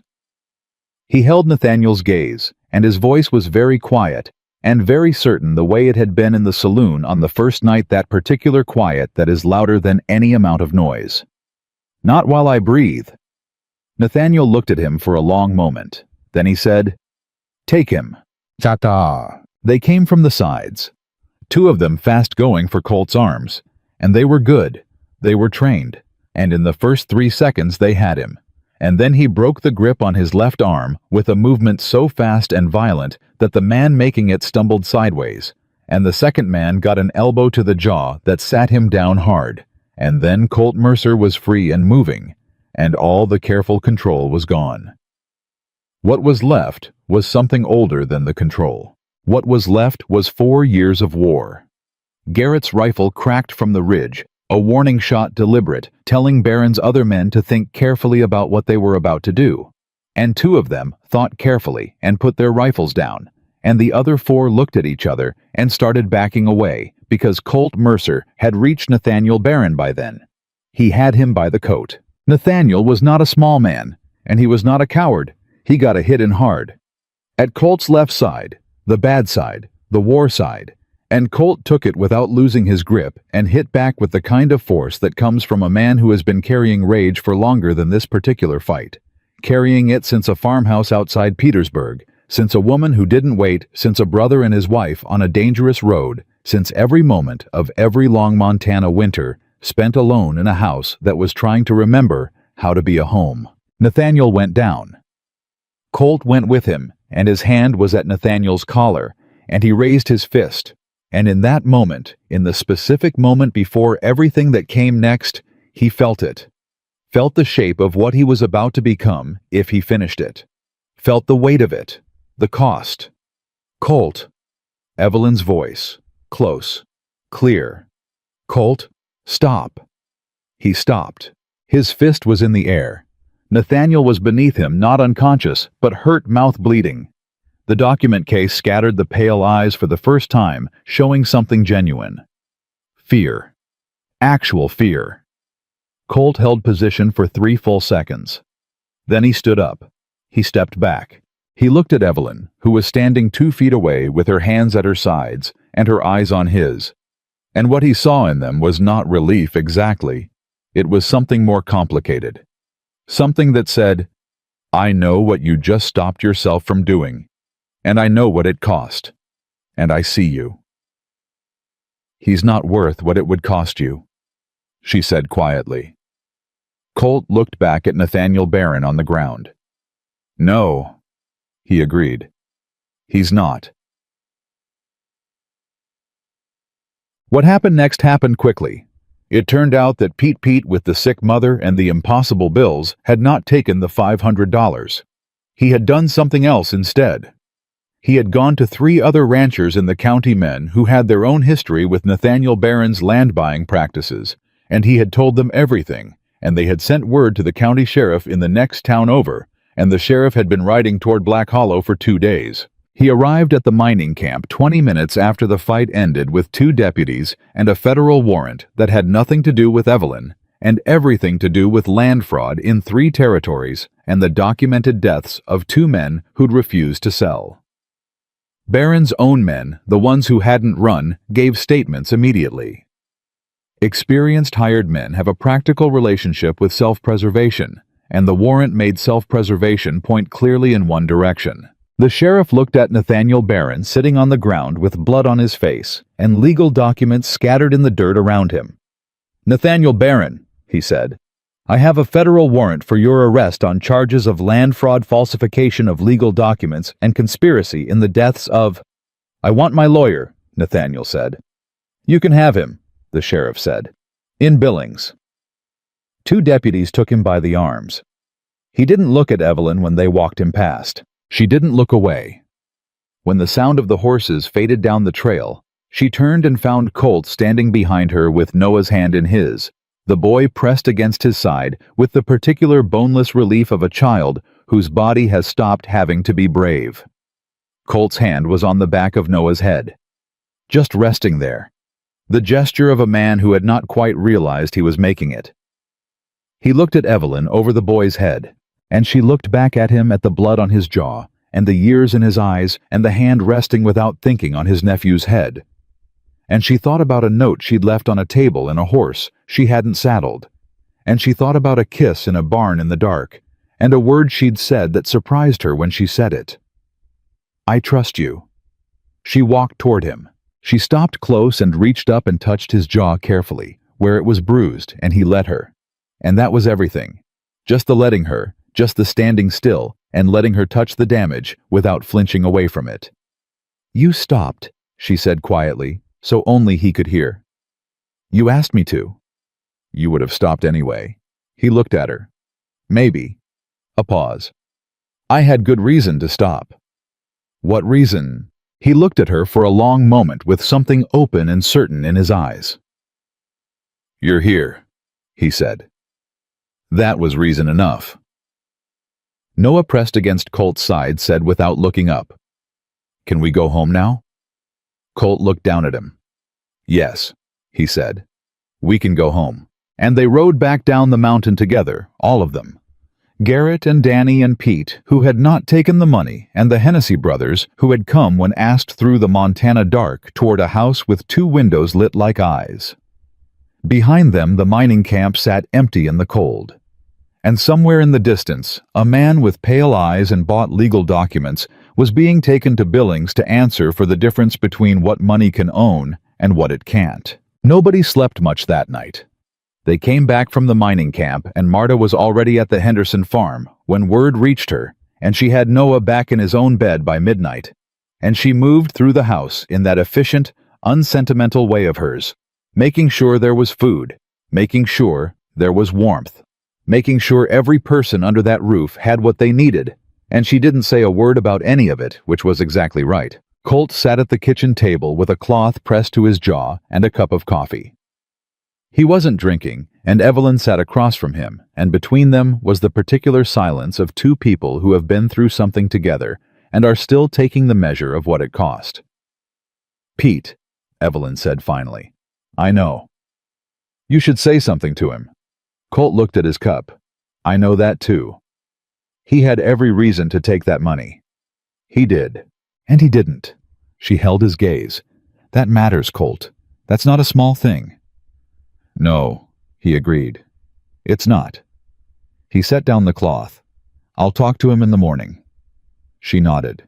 Colt looked at her across the table at the set of her jaw and the steadiness of her eyes and the slight smudge of ash on her coat from the barn fire that she hadn't noticed.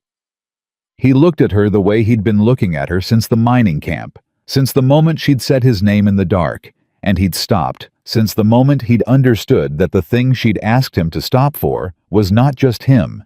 It was what she was trying to build with him.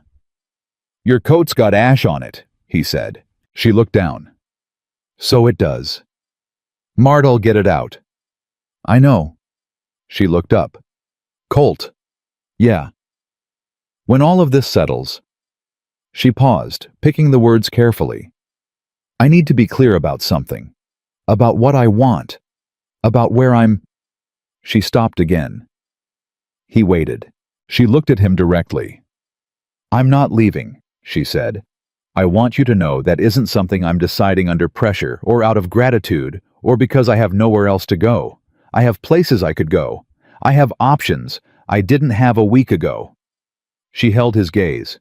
"I'm staying because I want to stay, and I need you to know the difference." Colt was quiet for a moment.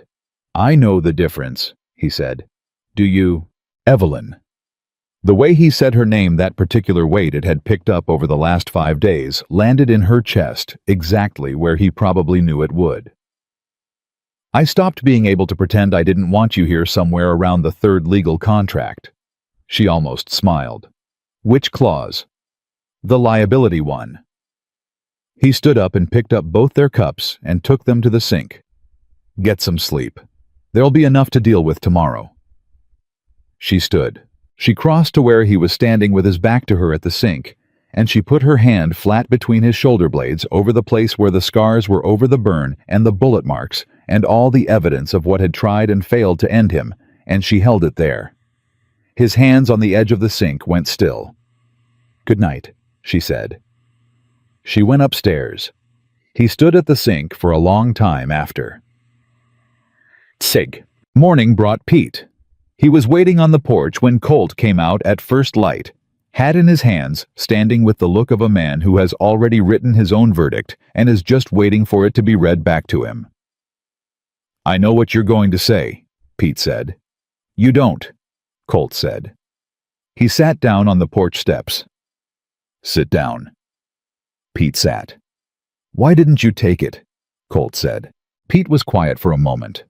"My mother raised me a certain way," he said finally, "and she's sick, not dead. She can still find out things I do." He turned his hat in his hands. "Also," he stopped, "say it." The morning after Miss Evelyn arrived, She came out and fixed the board on the back porch. Pete kept his eyes on his hat. Nobody's fixed anything on this ranch in 2 years without being told 3 times. She just saw it needed doing and did it. He paused. Felt wrong to sell out someone like that. Colt looked at him for a long moment. Your mother's medical bills, he said. That's not your... How much? Pete went still. Boss? How much, Pete? Pete told him. Colt nodded once. Talk to Garrett. We'll work something out with your wages. Pete stared at him. You don't have to do that. I know I don't. Colt stood up. That's why I'm doing it. He put on his hat. Get the east fence assessed. I want to know what those men damaged. Pete stood, put on his own hat, and started down the steps. Then he stopped. For what it's worth, he said without turning around. She's good for this place. Miss Evelyn. A pause. I know it started strange, but she's good for it. Colt looked at the mountains. Yeah, he said. She is. Seed. The letter from Philadelphia arrived 10 days later. Evelyn recognized the handwriting on the envelope before she recognized anything else about it, and the recognition did something immediate and involuntary to her breathing. She stood in the main room with it in her hand for a full minute before she opened it. Her father's handwriting was careful.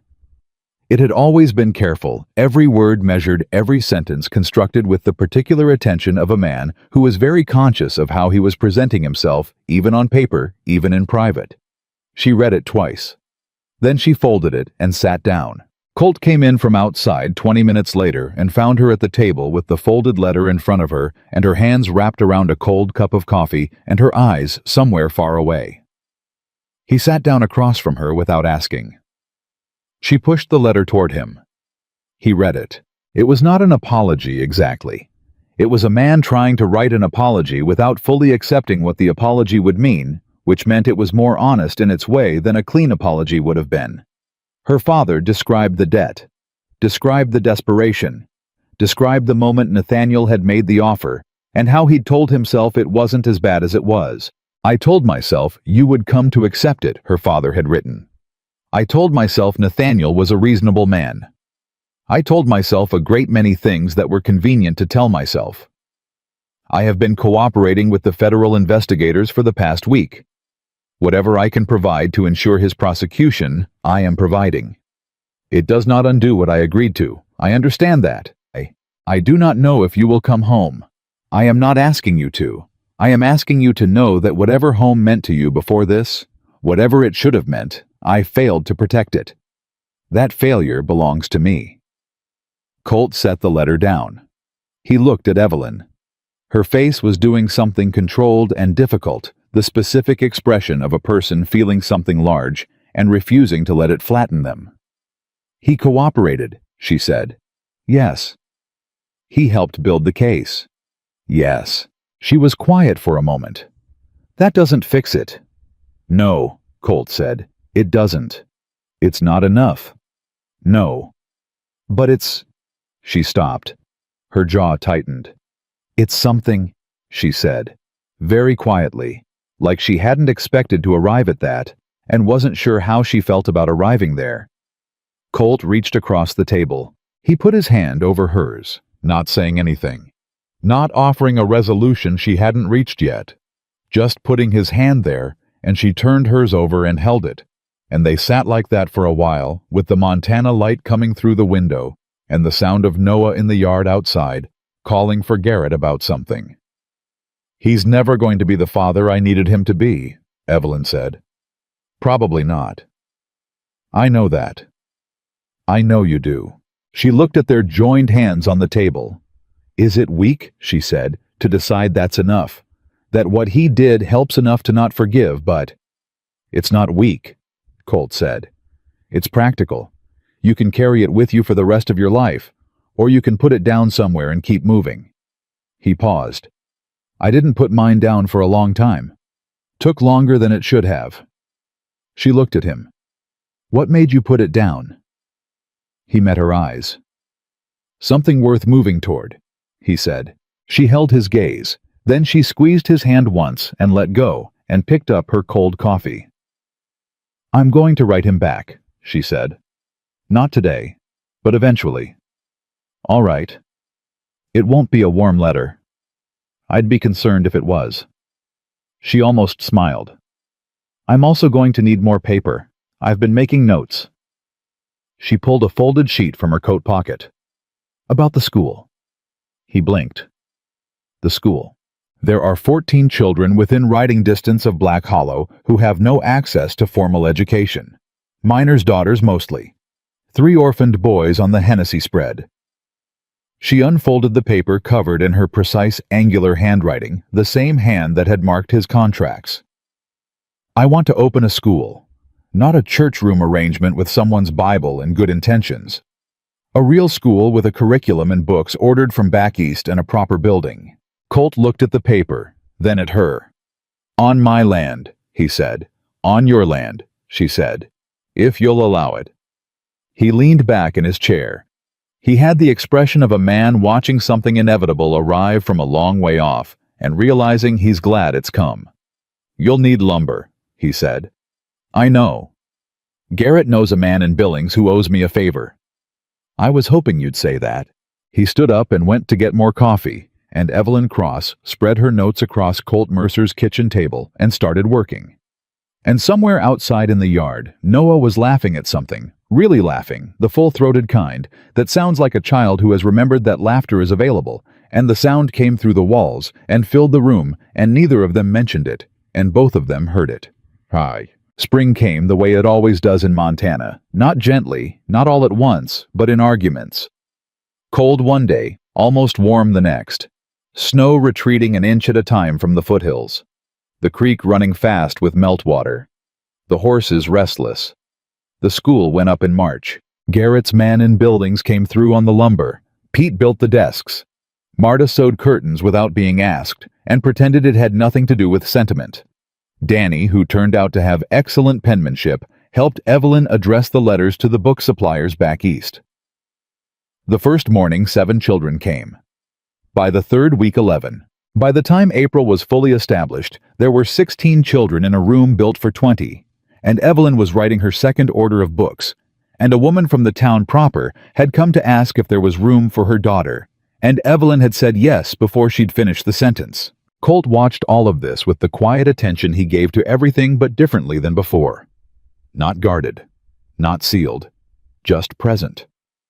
The way you watch something good happen when you're close enough to it that it's partly yours.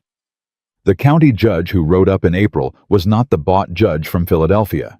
He was a weathered, practical man from Billings who had read the federal case file on Nathaniel Barron 3 times and arrived at the ranch with 2 questions and a document. The woman known as Evelyn Cross, he said, sitting at Colt's kitchen table, is named in Barron's legal complaint as a contracted party. As of yesterday, that complaint has been formally dismissed. The contract itself has been ruled fraudulent and unenforceable under federal law. He pushed the document across the table to Evelyn. You are free, in every legal definition of that word. Evelyn looked at the document. She looked at it for a long time. Free, she said. Yes, ma'am. She nodded once. Then she folded it carefully and held it in both hands. Thank you, she said. The judge left. The kitchen went quiet. Colt was leaning against the doorframe with his arms crossed, watching her. He'd been there since the judge arrived, steady and present, the way he was present for everything, not inserting himself just there. How does it feel? He said. She thought about it. Like taking off something heavy, she said. Something I'd been wearing so long I forgot it wasn't part of me. Good heavy or bad heavy? She looked up at him. You know which kind. He did. He pushed off the doorframe and crossed the kitchen, and she stood, and he folded her into his arms, the way you fold something you mean to keep carefully, completely, and she put her forehead against his shoulder and just breathed. You could go anywhere now, he said. Quietly. Factually. Philadelphia, back east, anywhere. I know, she said into his shoulder, but you're not going. No. His arms tightened slightly. Why not? She pulled back and looked up at him. Because I didn't rebuild a school on your land just to leave it, she said. Because Noah is reading 3 grade levels above where he started, and he's going to need someone to keep challenging him. Because Garrett still needs the South Water rights contract reviewed before summer. She held his gaze. Because this is mine now. This ranch, this school, these people. You. She said it without flinching. You are mine and I am yours, and I stopped being temporary the same moment you did, and you know exactly when that was. He looked at her. Something in his face went through a series of adjustments, the sealed expression, the controlled expression, all the carefully maintained distances between himself and the world, and they came down one by one, like shutters opened on a house that's been closed for too long. The barn, he said. The barn, she agreed. He kissed her, not the way they'd kissed in the barn, not desperate, not furious, not the collision of 2 people falling toward each other. This was different. This was chosen, deliberate. The kiss of 2 people who are not falling anywhere because they have already arrived. It was an evening in late May when Noah asked the question that had apparently been in his mind for some time. He was sitting on the porch steps with Evelyn supposedly doing arithmetic, but the arithmetic had been set aside in favor of a question he'd been building up to for 10 minutes. She could see it in the way he kept starting sentences and stopping. "Are you going to marry him?" he said. "Actually marry him, not the first story." Evelyn looked at him. "What makes you ask that?" she said. "Because you live here," Noah said, "and you run the school here, and you fix the board on the back porch, and you know where everything in the kitchen goes, and Uncle Colt looks at you the way he looks at the mountains, like they're not going anywhere, and he's glad." Evelyn was quiet for a moment. "That's very observant," she said. "I'm 9, Noah said. "I notice things." She looked at the mountains he'd described. The evening light was doing something extraordinary to them, turning the peaks gold and amber and the deep saturated blue of a day about to become a night. "I think," she said carefully, "that we're still working out the details." Noah considered this. "He's slow," he said. She pressed her lips together to keep from laughing. "He is a little slow," she agreed. "You should probably just tell him what you want." Noah. "He responds better to direct statements," Noah said with the authoritative confidence of someone who has observed this empirically. "If you hint at things, he just waits." "I've noticed that." Footsteps on the porch behind them. Colt came out and stopped when he saw their faces. "What?" he said. "Nothing," they both said simultaneously. He looked between them with the particular wariness of a man who has walked into a conversation that stopped being about arithmetic some time ago. He sat on the steps on Evelyn's other side and looked at the mountains too, and for a while none of them said anything, and the evening settled around them like something that knew where it belonged. "So," Evelyn said eventually, "was I a good wife for one night?" Colt turned and looked at her. His expression was the open version, the one she'd had to wait for, the one that cost him something every time he let her see it. The one she'd stopped taking for granted the moment she understood what it meant for a man like him to offer it. "You fixed a broken board on the second morning," he said. "Organized a pantry. Read 3 legal contracts by firelight. Made biscuits that convinced Garrett you were worth keeping. Told a 9-year-old boy the truth about not always knowing what to do." He held her gaze. "You stopped me from doing something I'd have had to carry for the rest of my life. You wrote a letter to your father that you didn't owe him. You built a school on my land with borrowed lumber and penmanship lessons from Danny." He reached over and took her hand. "You stopped being temporary," he said, "the moment you kissed me back." The mountains caught the last of the light. Noah beside them returned to his arithmetic with the satisfied expression of someone whose assessment has been confirmed. Months later, when the story of what happened in Black Hollow that winter had traveled as far as stories travel across counties, across saloons, across the particular grapevine of a place where people still pay attention to what their neighbors do, it was told in different ways by different people. The town merchants told it as a story about a railroad man who overreached. Garrett told it as a story about what happens when you hire men with guns instead of men with principles. Pete told it as a story about a woman who fixed a porch board and made him think twice about $500. Noah told it the most accurately, which was unusual for a 9-year-old. He told it as a story about a woman who didn't know where she was going and a man who didn't know what he was waiting for, and how the blizzard put them in the same room long enough for both of them to figure it out.